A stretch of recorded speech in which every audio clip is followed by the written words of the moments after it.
Hello, guys. Welcome to No Muzzle Music. I'm Joel. This is my lovely co-host Rob. Hello, how you doing? Here we're going to talk about all things music on a weekly-ish basis, hopefully. And this is our first episode. And in this episode, we're going to be talking about our top 10 albums of the last decade. Then towards the end, we're going to come up with a combined list narrowed down from 20 albums that we've both selected. Rob, would you like to take it away? Yeah, thanks, Joel. So, coming in at number 10, I've picked Wide Awake by Parquet Courts.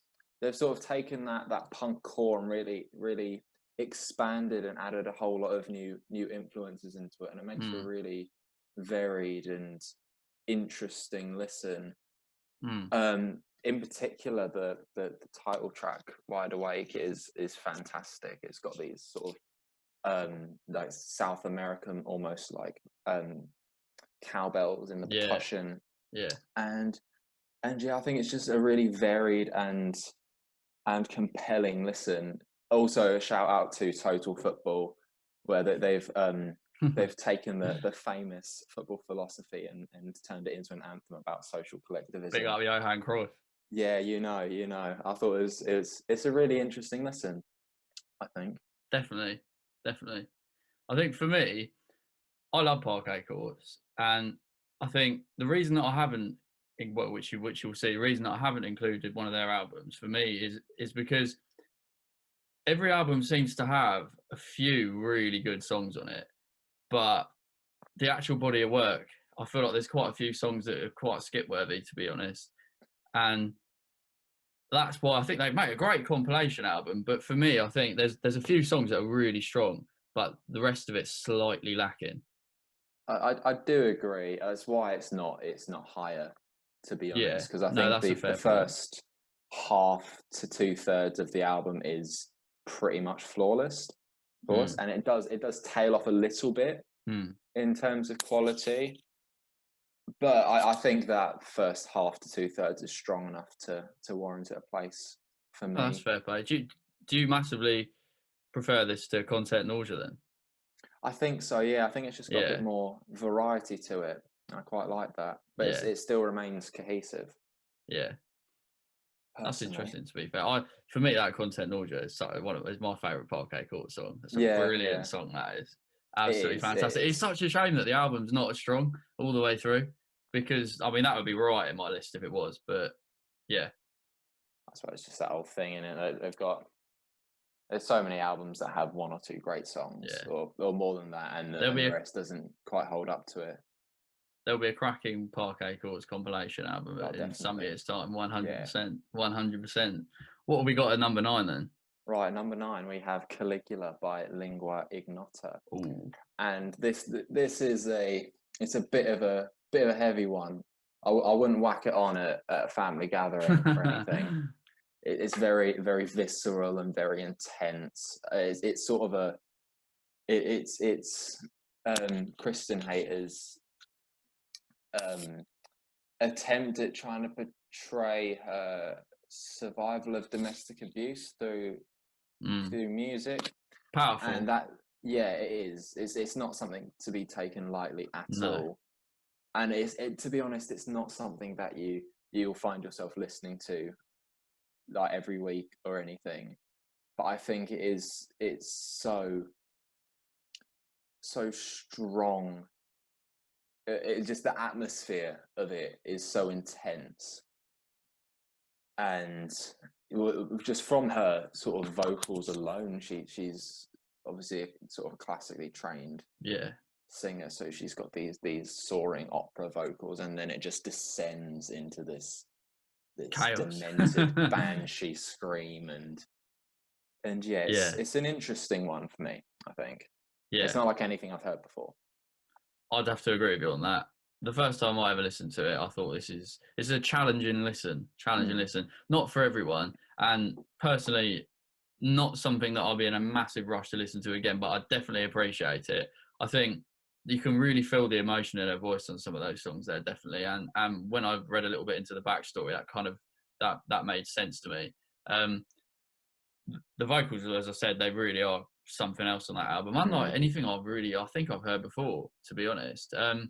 And yeah, on the whole, it is a great piece of work, but not something I'll be in a massive rush to listen to again. But definitely powerful enough to warrant a place on the list, I'd say. Yeah, I think it's just something totally unique as to Mm, anything I've ever experienced before, especially from a medium such as music, which is primarily an entertainment one.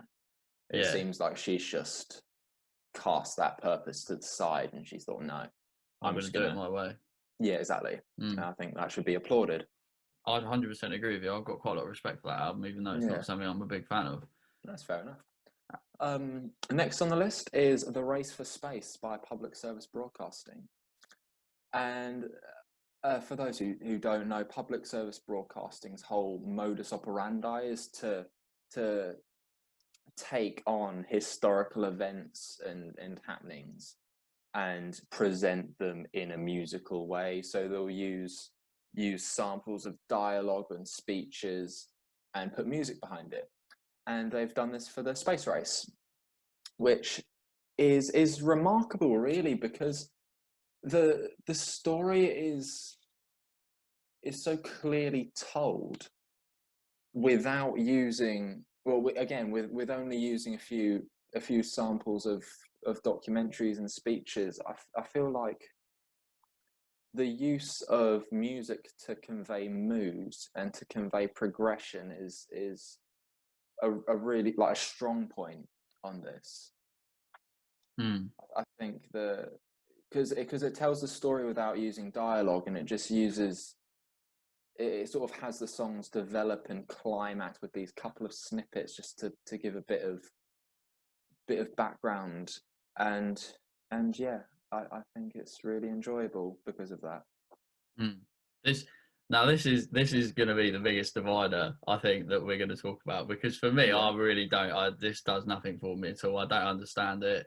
I Yeah, it's interesting because we both like quite similar things, and then yeah, yeah. Generally, at the yeah. same time, yeah, we can massively disagree on things as well. And this is This isn't going to be the 100. only disagreement. I'll tell you It's that now. it's not, but this is definitely going to be, for me. This is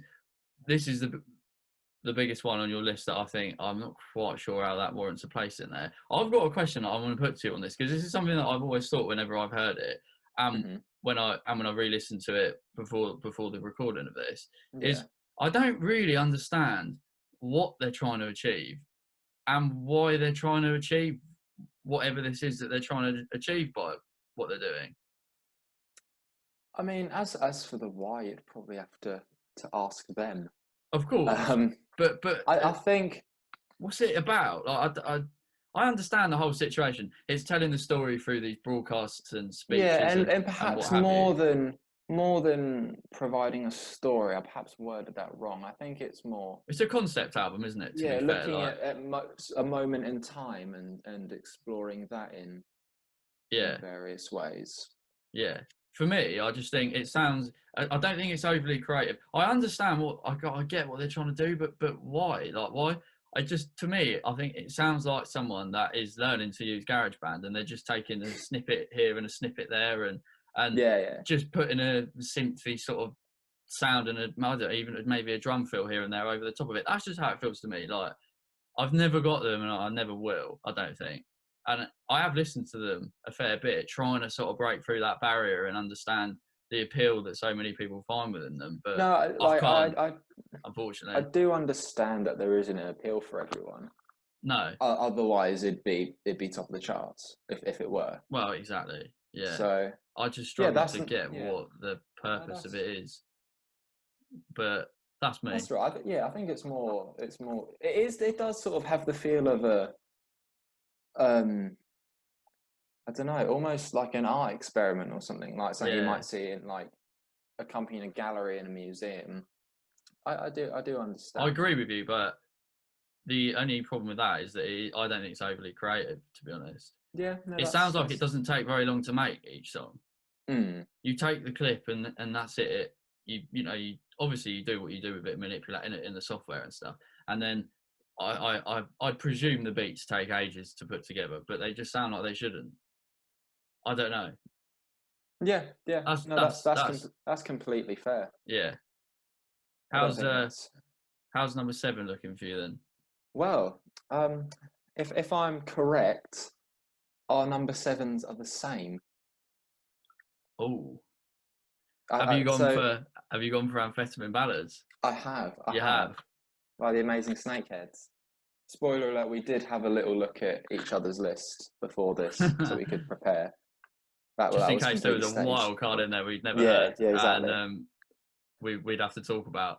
So yeah, just to spend a minute or two talking about how great this album is. Sensational. It is the sort of like feral blues sort of thing they've got going on Mm, is so engrossing, I think, mm, and obviously mm. the main draw to that is Dale Barkley, rest in peace. Rest in peace. Yeah, Yeah, his voice is spectacular. He yeah. gives these roars and these howls in his I sort of think thick Scottish accent, and it gives the record real personality. That yes, Glaswegian sort of 100%. drawl, it gives Mm, it a real sense of identity, yeah, and that's quite important. Especially, I mean, they only put out one album, didn't they? This came out in mm, 2014. yeah, It's the only album they ever did, and they split shortly after putting this out. But I think it really is. It's distinctive, you know. Like if you, I mean, it's the lesser known album of any of the ones that we're going to talk about, but it probably. should have a Yeah, hell of a lot more appreciation than it does, in my opinion. I agree.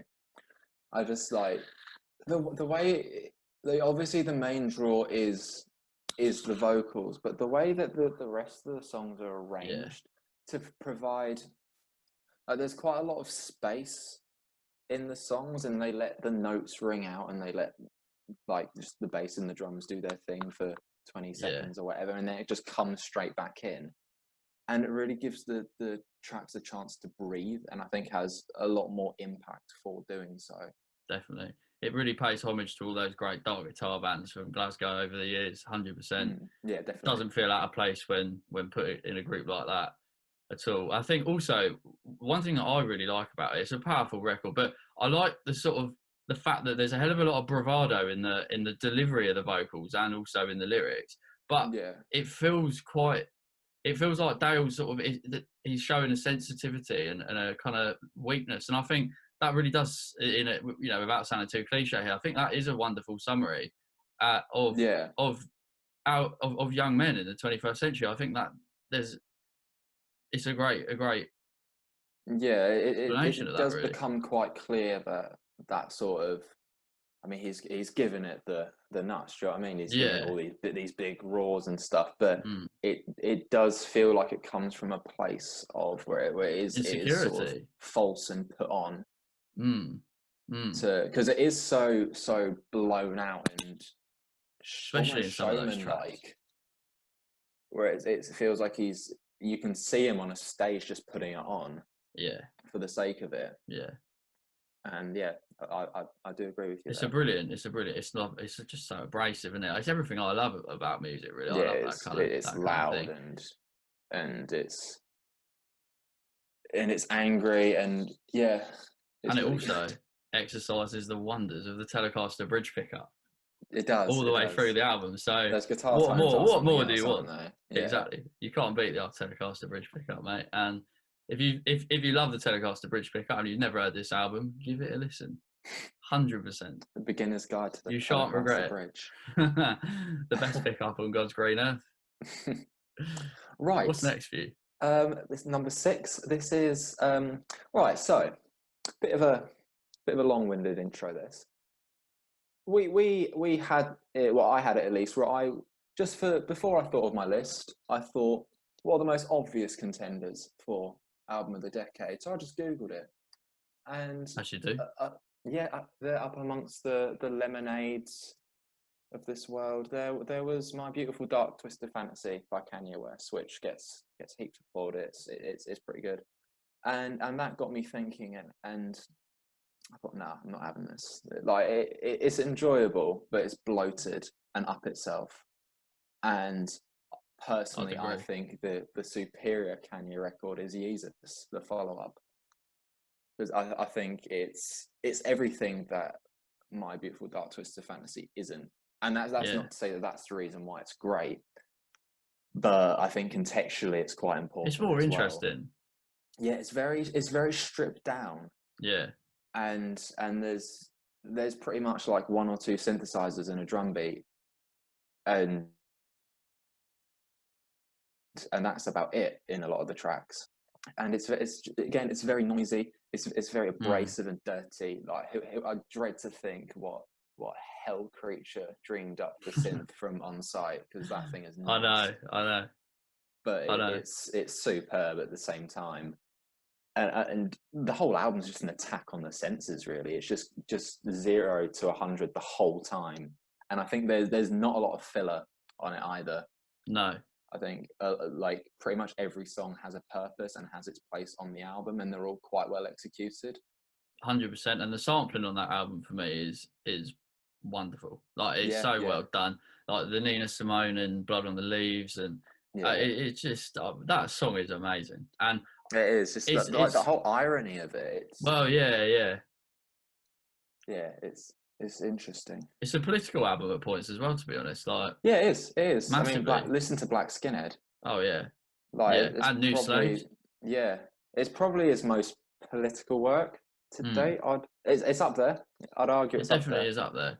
And yeah, I can't remember exactly how long it is. It's pretty short. It feels pretty short Mm. because just because there's no he's trimmed the fat essentially, Mm. and I imagine there's quite a few songs that got dropped from it, and I think it's all the stronger as a result of that. Definitely. So at number 5, we have Ice Ages Ploughing into the Field of Love. I love this album. I think it's similar to Wide Awake in that it's a really varied collection of Yeah. songs. And there's a lot of different things going on. Like there's sort of the couple of slower. I don't want to say croonier tracks because Elias Rundgren is not croon, Definitely but not. yeah, the sort of tracks towards the tail end of the album are a little bit slower, and then you've Mm. got tracks like The Lord's Favorite, which is just some raucous country punk banger. That's a hell of a concoction. It is, it is. Yeah, there's an interesting mix of sort of like sounds going on. Mm.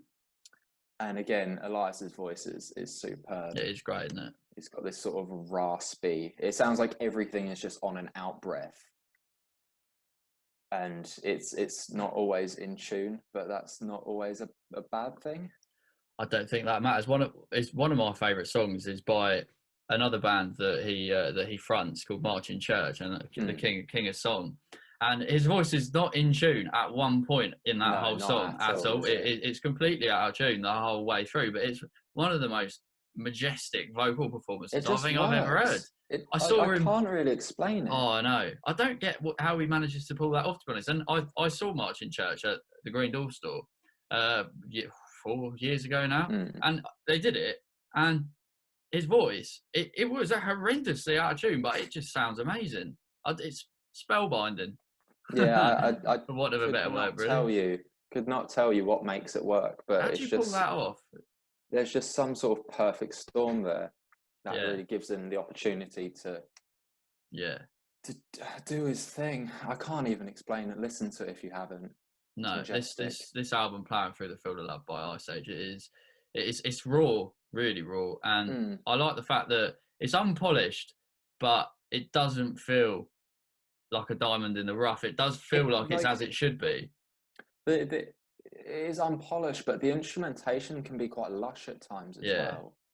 Like there's sort of horns and pianos Hmm. and all these extra textures coming in for a bit of flavor on some of the tracks, and I think a Mm. lot of it is quite it's very intentional in Oh, what I'd it's say trying so, to do. 100%, 100%, and it does that whilst giving this kind of laid back, loose Yeah, it's feel to it. deceptive. It's It very feels deceptive. almost sort of improvised at points, Yeah, and I agree. obviously, I can imagine it's probably not, but it does feel like that at points, and I really like it when a record does that, when it makes you feel like it's it's so relaxed and comfortable that it feels like it's improvised, but really it's Mm. probably quite well thought out. Yeah, yeah, What's yeah. No, next for you definitely, then? and I'll get back to that point later on.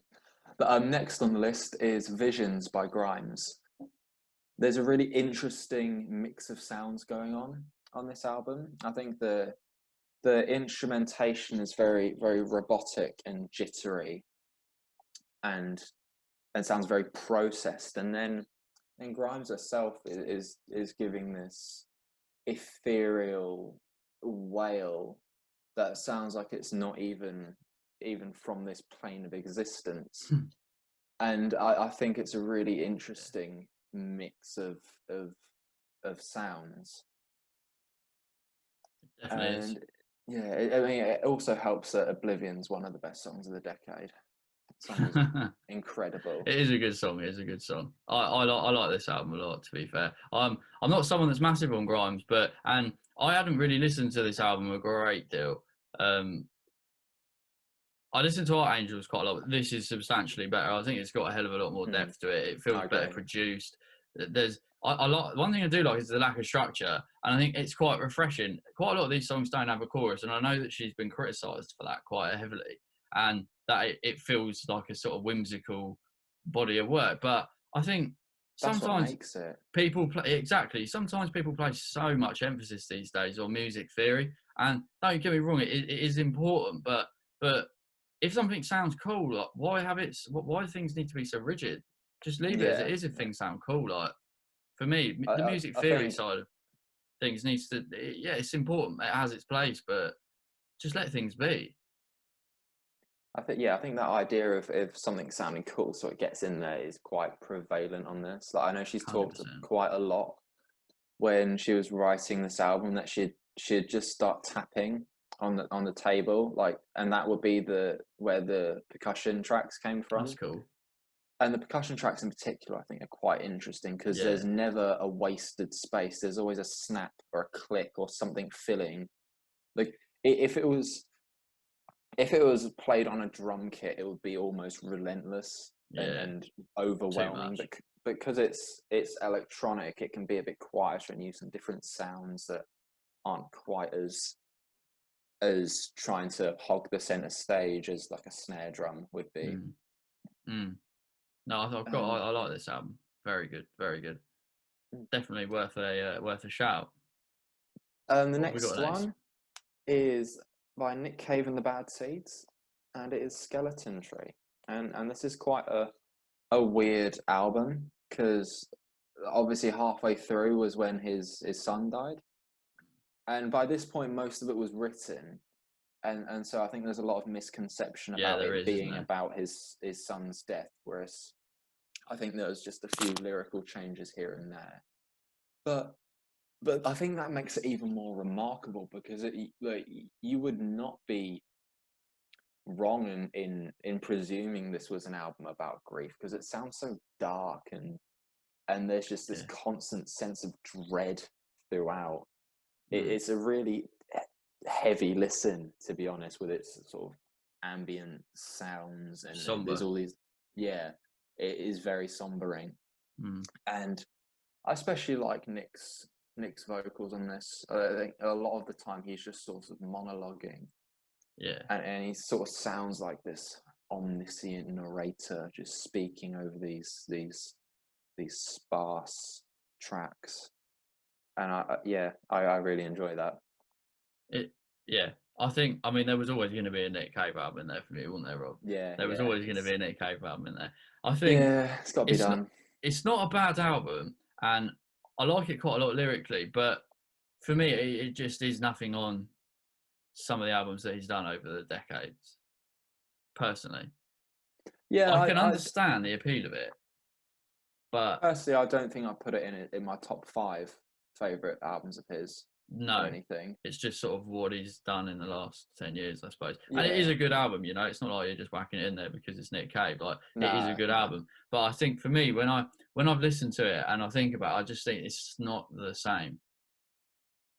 It's Okay, not the same yeah. for me. But I do like it a hell of a lot lyrically. I think conceptually there's some quite interesting ideas in there, Mm. and the way he's kind of the exploration of of what comes after death and stuff like that. I think it's quite interesting. I like it when people do those kind of things with albums. I think that's good. Like lyrically, I like it when people push the boundaries.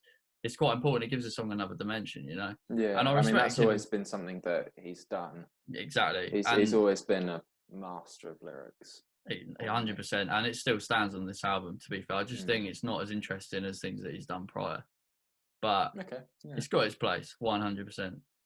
What's next for you then, Rob?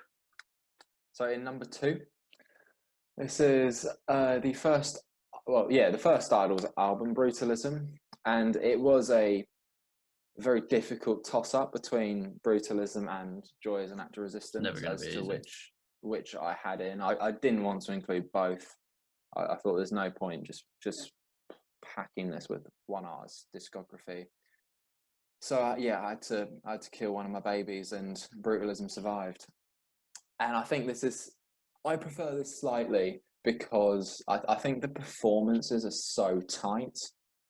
And when you combine it with the sheer energy, it's just this album's so frenetic, and Yeah, the songs are just these short stabs, and a fair play to all of the band for keeping that energy up throughout, because especially in the live performances as well. I mean, they are yes, a hell of a exactly. band live. Yeah, go see Idols if you haven't. If you've never seen them, even if you don't Yeah, like them, just go and see them. You'll come away thinking, "Blimey, that was full on." yeah, one hell of a show that. 100%. This is a great But album.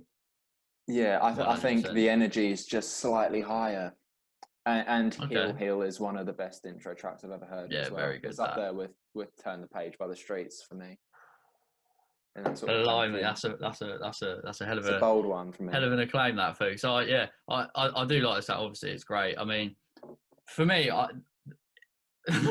this almost felt I felt quite a proud moment when this album came out, because you know how it is when you find a band when they're really small and they've only got a few songs Mm, out, and you think, wow, like this is just great, and then they put out an album and you're thinking, all I've done for the last 6 months or a year or whatever is tell everyone how great this band is. They need to listen to them. And they put an album out and it's awful or is this dull. your Wolf This Alice came thing out. coming This out? came. Well, yeah. I mean, there's a hell of a lot of bands that I've gone. I think they're going to do something interesting, and they haven't. But Yeah, with this, wow! Like the first time I listened to it, I thought, cool, this is one hell of an album, like from start to finish. There isn't a bad song on it. It doesn't really peak and trough it no, at all. It just it's goes just bang like a that the bang. whole way. It's Mm, great. I think I love how British they are. I think that's really important. It's it's a cracking album. You can't say anything else about it no, other you than that, can't. to be honest. Give it a listen if you Can't. haven't done. 100%. Yeah. And So that goes for everything on this. We'll make a Spotify playlist. and we'll bang a couple of songs in, won't we, Yeah, from we'll each whack it album. in the description or something, So if you want to have a little or on the listen, if there's a couple social. of things you've never heard before, you think, oh, I'll give that a go, Yeah, then yeah, we'll put a couple of songs on there from each album that we think would be good to listen to. yeah, definitely. And give us your thoughts as well in the comments, or we'll have the email at the bottom as well. Like, what do you have you listened to any of these? Do you like them? Do you rate them? Or What if you would you think have as your top 10? they're horrendous, Yeah, yeah. equally let us know, and we can We're debate that out. always up for a scrap. A scrap. Blimey, Rob Fuchs, square go. Starting fights on the first episode. Good grief, this is Right. not what I signed up for. But and now for Rob All Fuchs's right. number one. Right, at number 1 it is Nonagon Infinity by King Gizzard and the Lizard Wizard. It will become quite clear as we do more and more episodes of these that I am a big fanboy of the Giz, and I think this is the crown or the jewel in their crown, should I say? Yeah. So it's a gapless album basically. Like there's no end to the tracks. Track 1 goes into track 2, goes into track 3, goes into track 4. Then the track 9 goes into track 1 all over again, which in itself is a ridiculously ambitious undertaking. And the fact that they achieved it without compromising it. None of this album sounds like they've tried to fit in unnaturally. Mm-hmm. Everything sounds like quite a Everything has its place. natural progression. Mm. Yeah, and again, like Brutalism, the pace on this is blistering. it just does not stop. And it's got the sort of the trademark King Gizzard idiosyncrasies. There's a lot of 7/4 time signatures and weird delay whoops and that sort of thing. Yeah. But yeah, again, like you were saying earlier about the Idols album, I feel like it simultaneously sounds like meticulously planned out, because obviously it has to be with an undertaking of this magnitude. But then at the same time, it sounds like one big jam session. Well, yeah, essentially. I mean, I guess kind of what it is, really, isn't it? Yeah, yeah. I mean, I think I imagine that's how it came about. I think when I was reading a little bit about them, just so I could get a little bit more, because it's a band that I appreciate, but not a band that I've ever really been massively invested in. So I Yeah. wanted to get a bit more background knowledge on them, because they're they're an interesting art. They're an interesting art form. You know, they're a great band, and yeah, I think looking at reading the way that they write songs, I think yeah, that is basically what they do. Hmm. Essentially, it works for me. It works. I think the thing is, it's quite difficult to make a record in the style of a sort of bygone decade. Like, I mean, this has got quite a 60s sort of psych rock feel to it, as far as I'm Yes, concerned. definitely, And definitely. it's got, and to do that, make an album with the style of a bygone decade with a modern twist, and it not be complete sacrilege, I think it's not the easiest thing in the world. And I wouldn't say that they hadn't achieved that with this. I think they have. You don't listen to it and think, "Oh Christ," you know, it makes your skin crawl, because they're trying to sound Yeah, yeah. like something I from think years ago. it is very much themselves. Yeah. Like it is influenced by the sort of 60s psych rock, but it is very much King Gizzard and the Lizard Wizard, and Oh it no, wouldn't it be is. anyone Yeah. else. It wouldn't sound like anyone else. No, no, no. It is definitely 100%, 100%, and it feels quite timeless as well. Yeah, no, I do agree. Like I think there's just something about the sounds and the textures they use that Hmm. just seem to. I mean, it's not an old album. It's from No, 2016, but I I don't get think the we'll look back on feeling. it. No, I get the feeling it's gonna age like a fine wine. Yeah, I don't think we'll look back on it and go, "Oh, that really hasn't held up well." No, no. And yeah, that's my top 10. That's Rob's top 10. So Joel, now it's your turn. Your Right, top 10. here we go. So at number 10, I've got "When We All Fall Asleep, Where Do We Go" by Billie Eilish. I wanted to include a female artist in my top 10, because I felt like there should be one in there. And when I was drafting it, I had a few different female artists, different albums that I was going to go for. One of them was Ultraviolence, but when I really thought about this, I think the songwriting and the production on this album are just far superior to that. I think it's also quite impressive that they're both, her and her brother. If you don't know, her brother writes and produces pretty much all of their music, to be fair. And he's what, 22, 23, she's 18. I think their ages to put out a debut album like that is quite remarkable, to be honest. And I like the fact that she's quite a good, she's a good role model, I'd say. You know, she's someone to look up to. I think she's quite cool. She's quite chilled out. She's not your average person of that age, I wouldn't say. I think she's a good role model. You know, she seems quite level-headed, quite well grounded. I like that. I like that. I think that's important. I'm a massive fan of her voice, and to be fair, when I first heard her, uh, probably like 2016, I think, and I like the About the voice, same for but me. the songs weren't great. I Yeah, didn't I think. agree. I And do agree. then she put out "Don't Smile at Me," and I think that was when I sort of started thinking, right, okay, we're getting somewhere here. And then this album came out, and yeah, fantastic. I'm a big fan of her voice. It's really soft at points, which I like, but it ramps up for those choruses at certain points, and it's powerful. You know, it's a powerful voice. It's one big thing this album's got going for it is, well, three things. It's poppy, but it's current, but it's really dynamic. And I think there's been a hell of a lot of pop albums that have been quite successful that have come out over the last 10 years. And when you really look at them, they're not that great. There's one or two hit songs, but the albums are Mm, lacking. yeah, no, I Whereas agree. I I think think this is this quite strong. I think it's very much like a culture thing where you all you need is one or two singles to sell the album, Well, exactly. In that field, and yeah. yeah, and so there might I don't know there might not be as much impetus, but I think her album's it's really unique. It Mm. doesn't sound like a lot that's come before it and even in the year or so since, it doesn't sound like there's been much trying to replicate it, because I I think it's don't think such you a could really easily, to be honest. no, it's very much in her image. Mm. I And she think got that's a really song on important. FIFA, and once you get a song on FIFA, as we all know, Exactly. You've that made it. is that is the measuring point.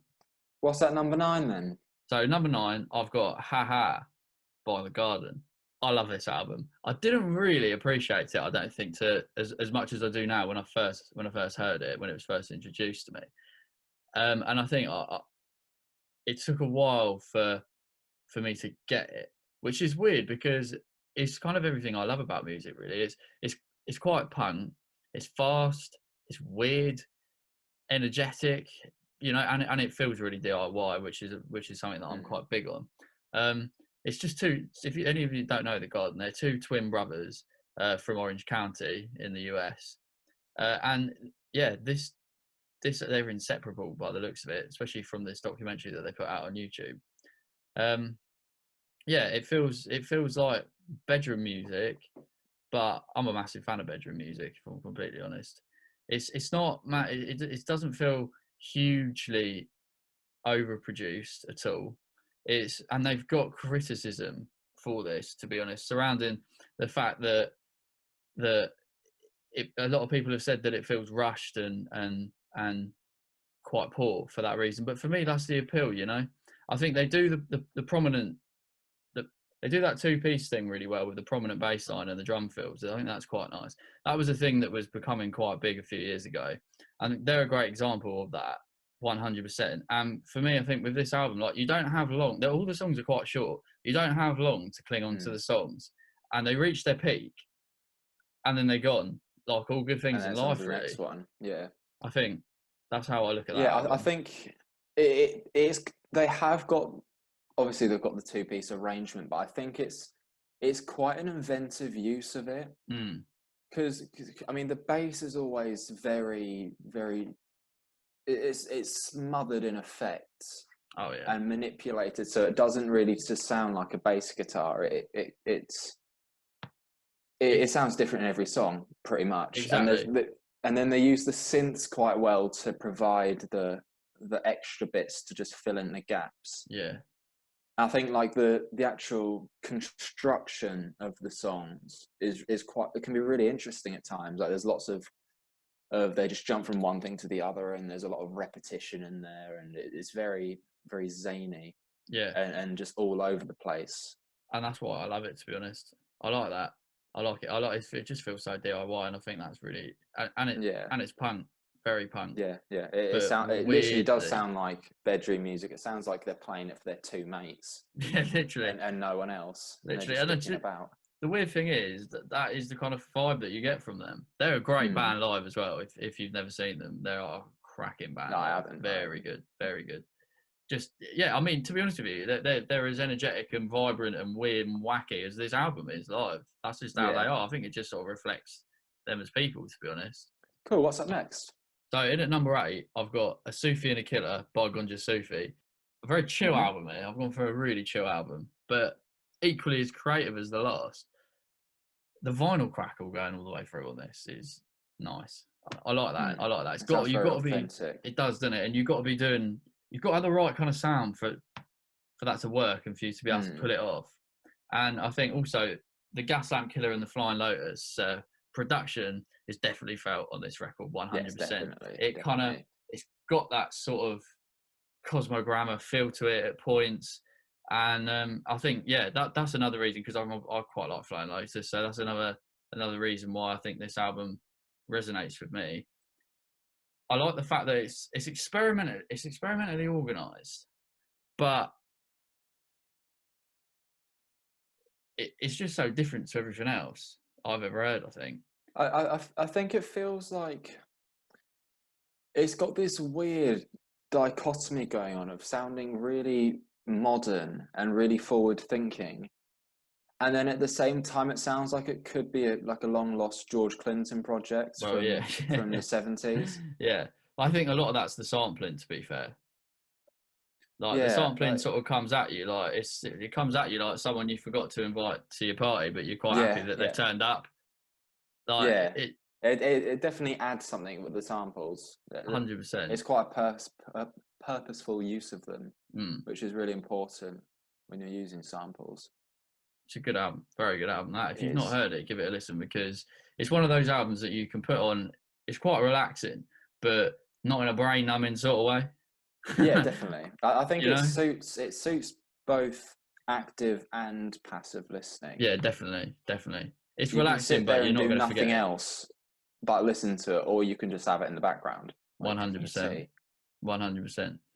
In at number Yeah, 7, I've got an album that Rob also picked as number 7, as we mentioned earlier, Amphetamine Ballads by the Amazing Snakeheads. Now, we're not going to superb. go on and on and on about this album because No, we've already spoken about it, but it's a great album, absolutely wonderful. It should be a hell of a lot bigger than it is, in my opinion. I think probably quite a big part of that is due to the fact that they split up quite shortly after putting it out, and it was their first and only album. I think they didn't get the opportunity to gain a bit of traction I think they were there. covering a bit of ground at the time, They weren't they? were, They were but in Enemy and that sort of thing. yeah. But Well, they pulled out of the Enemy Awards tour. I was supposed to see them on the Enemy Awards tour, and they mm, pulled out of that because they split, which was yeah, quite yeah, sad. Because that's the only reason I bought the ticket. Because I thought I've got to see this band. I've got to see this band, but it didn't happen, and now it really won't. yeah, So exactly. that's which And is who really knows sad. what could have been? Yeah, real creative force, Dale Barclay. It's Yeah, definitely. such a sad loss that Big it really loss. is. Big loss. It really is. So, number 6. What have you got for me? So I've got Acid Rap by Chance the Rapper in at number Okay. 6. Now, this got its place not solely because of the music. So this is one of my favourite hip hop albums. I wanted to include a hip hop album. It's one of my favourite of the last decade. I could quite easily have slipped a Kanye one in there like you. I did also consider Igor by Tyler the Creator because I think Yeah, that's yeah, a cracking body of work. What a great record that was. But definitely, I definitely. think this is not any worse than those. However, what it did in terms of it was quite pioneering in the fact that this it was put out as a mixtape by Chance the Rapper because he wanted it not an album. So I'm bending the rules this slightly, but it was put out as a mixtape because he wanted it to be free to access. So he stuck it up on SoundCloud and other streaming sites. So It's it could be more than 5 songs. I'll let you have it. yeah, well, it would have been an album if he'd have been on the label, but Yeah, yeah. obviously he's all about sticking 2 fingers up to the label, which is why I wanted to include this because it was quite pioneering. You know, it was it this is huge as is quite a few of his other bodies of work, and he's gone and done it without a record label. You know, it kind of it was almost like the beginning of a slight shift in power. It felt like that anyway, a slight shift in power Yeah, it did between feel the like that. artists and the labels. And I think that was really important. And there's been quite a few artists that have been self-releasing and done relatively well since then. And I think it kind of shook the industry slightly. I mean, I think the record labels were slightly not worried, but they were sort of starting to take note and think, hang on a minute, we could be in a lot of trouble here Well, it was if very this much keeps something happening. that they probably hadn't planned for. They weren't No. expecting. And if it were to happen, they'd be like, "Oh, well, he's just put up on SoundCloud. What damage is that going to do Mm. to us?" But I think there was a lot of hype around Chance, There was, but and after that 10 days that he put out yeah, yeah, and I prior to that, think that was just it was just the perfect time for him 100%. to really release this. And yeah, it was very influential in like almost nothing to do with the music No, not at all. And in that's its why I sort had of to manner include of it. coming about. Yeah, I had to include it. It kind of it paved the way for, and streaming made it possible. The introduction of streaming Yeah, made it yeah, possible. And I think now there is a feel amongst artists that the being on a label isn't the be all and end all anymore. Obviously, it has its advantages. Of course, it mm, does, and it always will yeah, do. But it's not the be all and end all now. It's not the be all and end all. And I think that album was the introduction to that mindset slightly. Is certainly one of them, if not the. And yeah, more about the music side of things. Lyrically, it's poignant. It's really poignant, and a right cauldron of genres, which I Yeah, think. definitely. I, It's a good mix of things. but it's got almost it's jazzy, it's soul-y, it's funk, but it's also Mm. very hip hop as well. And he can sing quite well. Yeah, I had that in my notes. He can I sing think quite he's well. pretty much as good a singer as he is a rapper. Better, I'd say. Yeah. And there aren't a lot of rappers that can sing as well as that. No, it's a He's good got mix it to all. have He's because got it all. it adds a bit of sort of versatility It does. to the songs. It does, and it's very evident on this album, 100%, 100%. And yeah, great album, and it did very well. Next up, So at number 5, I've got 6 Feet Beneath the Moon by King Cruel. A lot of you probably heard this. Some of you might not. If you haven't, I'd definitely suggest to give it a listen, because he put this out on his 19th birthday, right? So that for me is quite something. To put out an album like that feels so mature and accomplished, and so he has this sort of feeling of self-assurance in his own sound, with the jazzy guitar and those sort of deep, soulful vocals, that I think is quite something at that age. There aren't many people that are that accomplished at that age, and it doesn't feel like some old bugger making a record like that either. It's youthful, it's energetic, and it's youthful, 100%. And I think quite a lot of the sounds on this album are unparalleled with anything else. It's certainly distinguishable. When you hear that one song from this album, you know exactly what's going on. You know exactly who it is. There's no two questions about that. To be fair, not at all. so here's where I'm going to disagree with you, because I think it's indistinguishable when you hear a song from this album because they all sound the same. I think They don't though. They I don't was though. really bored listening to this. I think obviously there's a bit of an exaggeration. There's bits where he mixes it up, like Lizard State. I thought was quite a cool idea. But I don't know. But has it It hit? seems to me that he's trying so hard to make a sort of chill vibe and an energy to the album that he sort of forgot to include any substance to it. Blimey, blimey. I think coming back to the I, point that you made about it all sounding the same, right? I think that's completely wrong. They're out. I don't know how well if you know the song by names, but Has It Hit and say Out Getting Ribs, they don't sound the same. They're very different. Has It Hit, it's quite shouty. Out Getting Ribs is more to do with the finger picky guitar and everything like that, and it's a bit more settled. I appreciate your opinion on it, but it's all different parts of the same page, though. I think it's all quite homogenous for me personally, and that's not necessarily a bad thing to be cohesive, but it's I no would have more liked so. a bit more. It's no more so that way inclined than the King Gizzard album. I can't agree with you there at all. In what respect? What about Mr. Beat? It just comes in the middle of the album and sounds nothing like the rest of it, and then it goes into Wah Wah, which is just this sort of slow, chilled out thing. I know what you mean. The sort of first chunk of it, the first 4 songs, they do sort of have that continuous start to it.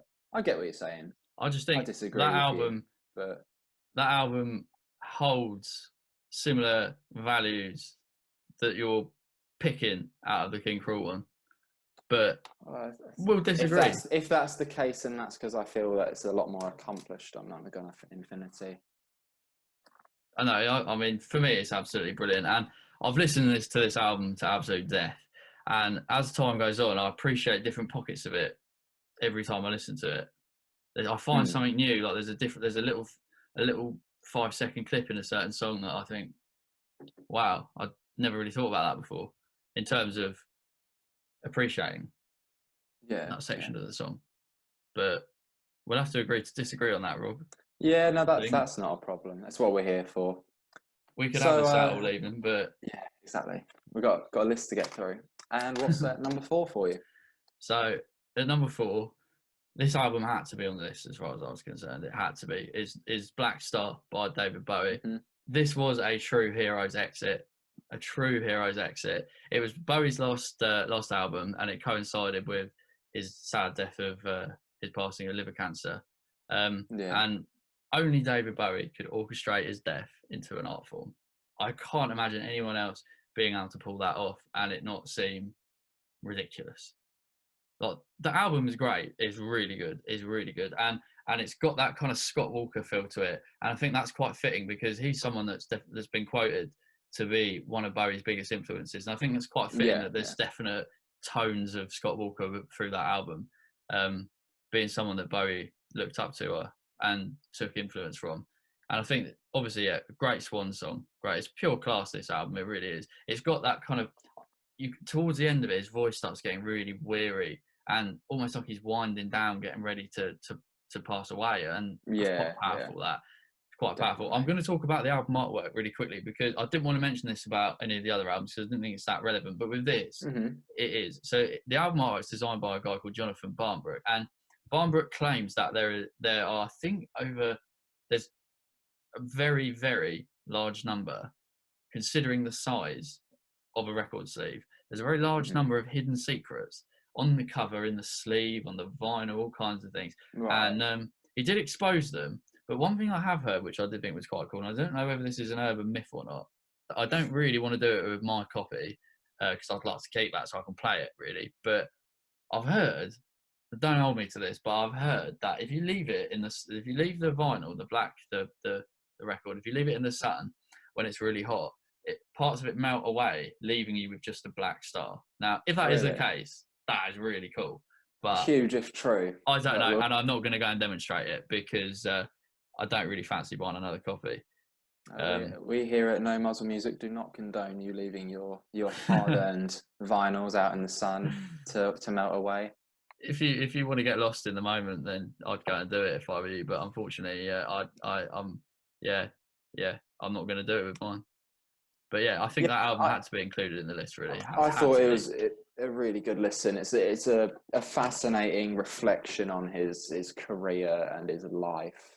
Yeah, And just from a straight music point of view, it's like the jazz, mm. um, the two jazz players he got in for the drums and the Yeah, yeah, saxophone are superb. That yeah. saxophone in particular just adds so much style to the Oh, it does, songs. doesn't it? It's pure. It's everything that Bowie's about. It's just pure class. Yeah, Like it really is. fantastic. Just, I mean, yeah. If you hang around here, you'll hear me talking about David Bowie. I'm sure you'll hear Rob talking about David Bowie quite a bit. Of course. So yeah, this album had to go in there for me, just due to it being. There's never been. I mean, correct me if I'm wrong, but I don't think there's ever been anything quite of this ilk. I mean, again, it's only something that he could do. He could pull off. Yeah, I don't think anyone else would be able to. I remember And thinking at the time. I remember thinking, "God, I bet Morrissey's fuming. He's had his thunder stolen," because that would have been something he'd definitely have tried. I think, yeah, but yeah. Oh, he's not going to anyway, match this, is he? Yeah. absolutely not. Absolutely not. Moving on to number At number 3. 3, I've gone for Anima by Tom York. Now, like the David Bowie, if you hang around here, you're going to hear me talk about Tom York and Radiohead quite a bit, unfortunately. Now, Tom York is a genius. He's nothing short of that at all. And this is possibly one of his best records ever. And that is including every album that Radiohead have ever done. Now, my favourite Radiohead album is Amnesiac, right? And for me, this rivals it. 100%. Now, I thought about including the Radiohead album from 2016, A Moon-Shaped Pool, but this is just blows that out of the water, to be honest. This is some of the best work that Tom's ever done. It is so. When I first heard it, I thought, wow, like this the presence in the first, especially in the first few songs, there's so much presence there. Like it takes you to you're just in the zone with it. It's really immersive. And what's quite It's cool very as well. engrossing, isn't it? Oh, it is massively. You're there and you're not focusing on it. There's nothing else going on around you. It's Hmm. literally just that. And I think it's a hell of a skill to be able to just completely shut someone out from the world and have them just immersed in your Yeah, art. definitely. And I think It what is was. quite I think cool.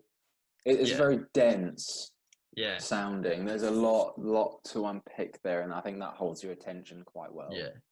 I mean, he's always made records that you can get lost in. I mean, that's just something that's why I love them. You know, like you can just forget about absolutely everything and just be in the moment and listening to all these amazing sounds. And in this voice, in this album, he uses his voice as an instrument.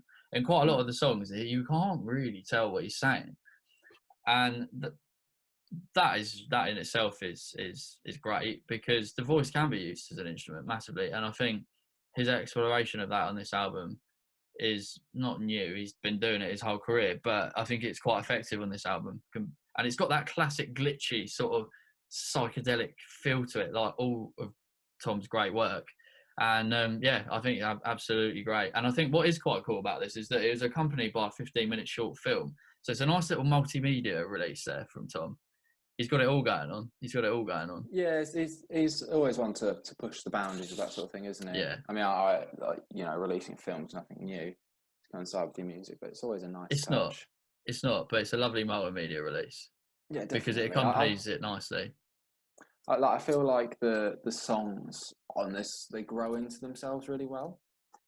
Like quite often they start quite understated and then almost blossom. There's a nice sense of progression from like we're just Mm, within like, encaptured in any given song mm. on the record. There's normally a good sense of climax, and it's quite satisfying It is, to and listen to. it's sort of hypnotic up to that climax. Yeah, Like you're yeah. there with it the whole time, and then it goes boom like that. And yeah, this for me, this record is everything that I love about Tom York. So Mm. had to go in there for me, and I'm slightly perplexed as to why I haven't put it higher, but yeah, Well, we'll have to find we'll out roll why with because that. we got your top two coming up We'll now. roll with that. Right. So number two is "Joy is an Act of Resistance" by Idols. Now, the reason that I picked this over Brutalism purely is because "Never Fight a Man with a Perm." When you combine these two albums, sorry, when you compare these two albums, um, then one's not massively stronger than the other. I think probably No. in terms of them progressing in the time period of the two albums coming out, this is slightly more accomplished. But that is the best song they've ever done by far. You Never Fight a Man with a 100%. Perm. I 100% It is agree. one of the greatest songs of the last, I don't even know how long. Oh, One of the lyrics oh, it's are something sensational. else. It's Poetry, sensational. It's just, yeah, real gritty sort of street poetry. That is, it's but it is, isn't fantastic. it? It I is. can't think of anything off the top of my head that rivals it. If I'm No, completely honest with you. it's just got some really fantastic critiques on modern day popular Yeah, culture, really. And yeah. I think it's quite important to do that skillfully. And it is definitely done skillfully. Like it tackles masculinity and how it manifests itself.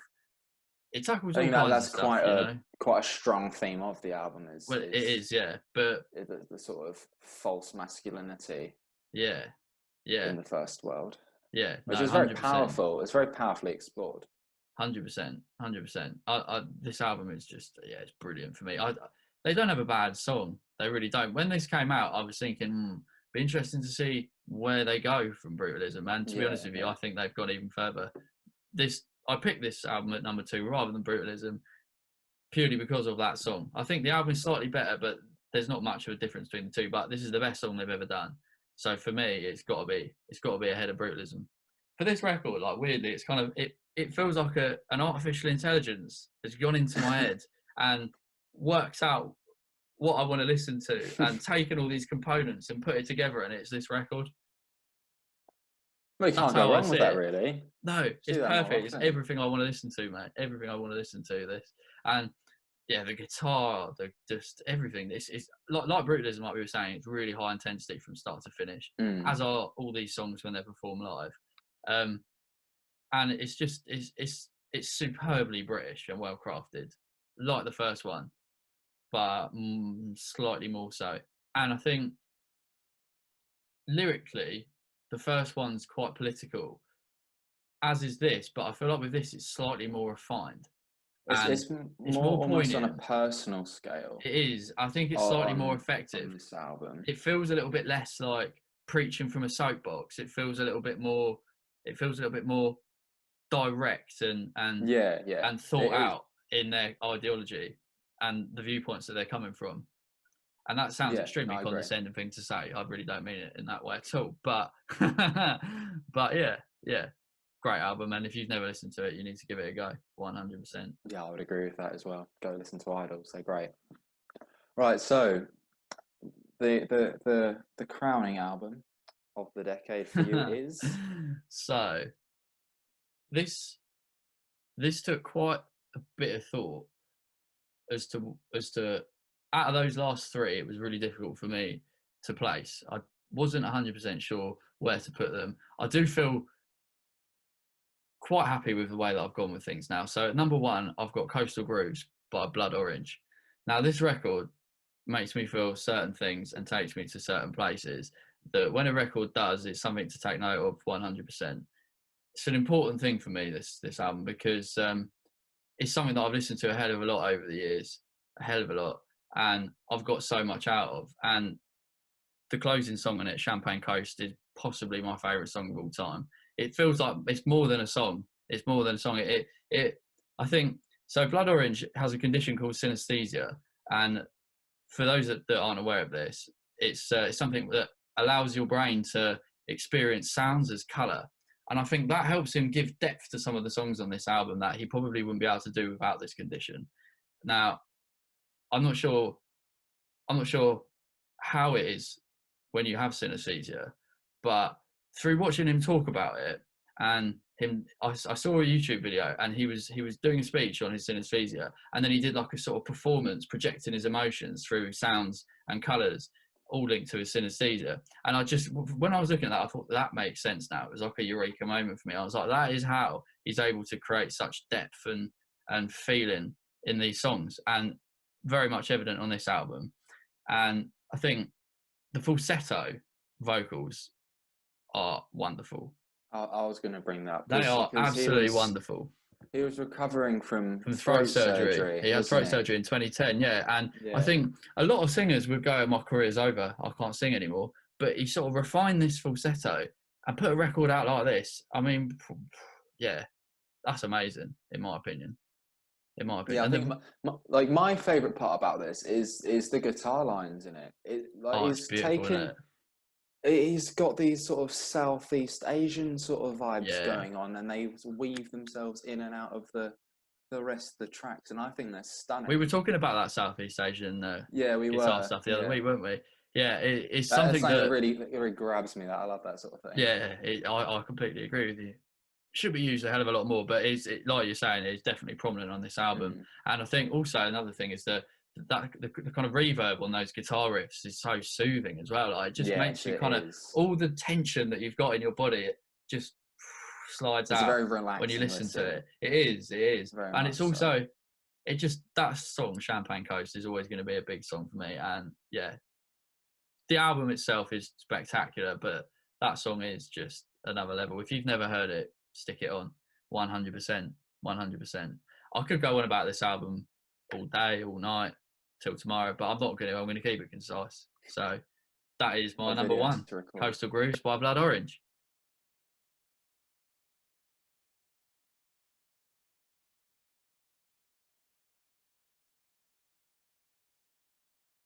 So there are our top tens of the last decade.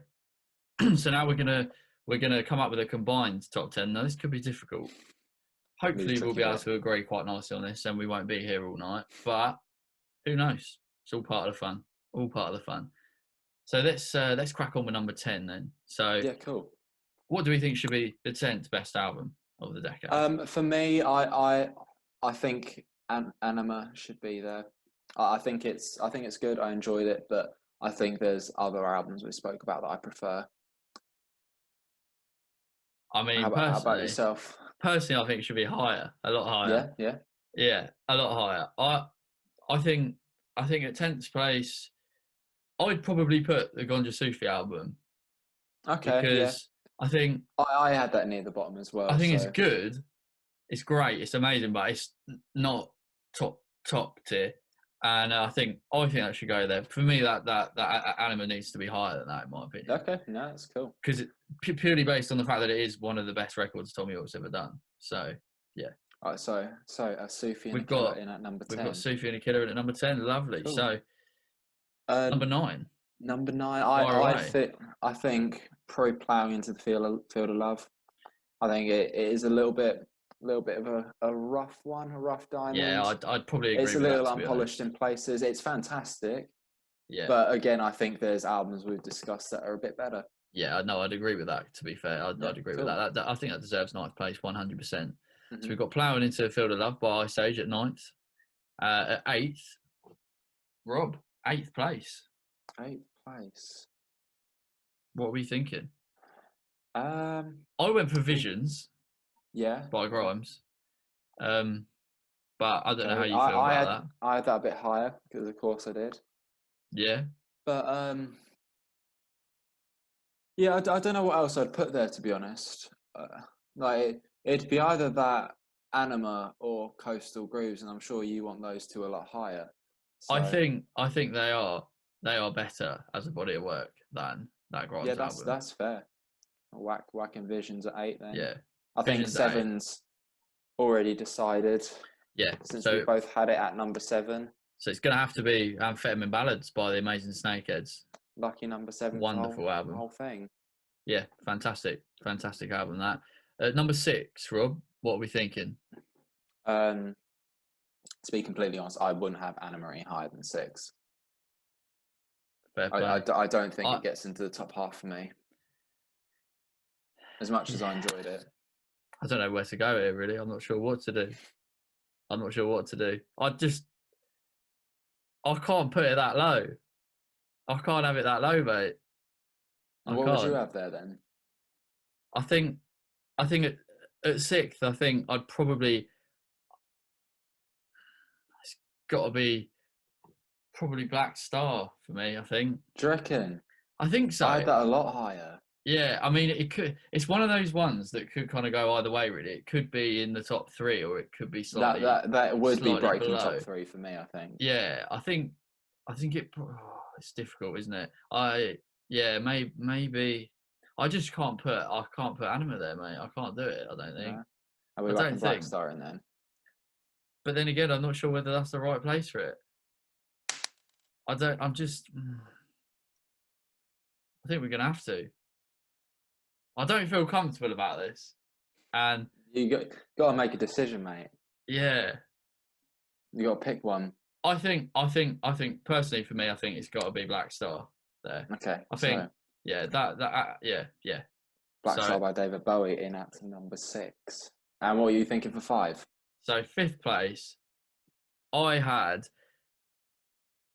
either of these two. I'd probably be happy with putting there. You won't agree with this, and I can understand why. But I know I exactly what you're going to say. had Nonagon Infinity at 5th No place. chance. No chance. It was Not either going to happening. be that or Brutalism. I'd be a lot happier putting Brutalism down there. Yeah, I say down there, like fifth best album of the past 10 years. fifth best album of the last decade is a it's high spectacular praise accolade, indeed. Especially coming from a reputable force like No Muzzle Music. So yeah, exactly. Yeah, hell of a crown, that 5th place for the last decade. But yeah, I'll be a lot happier putting Brutalism. Yeah, I think that's probably a reasonable place for it to be.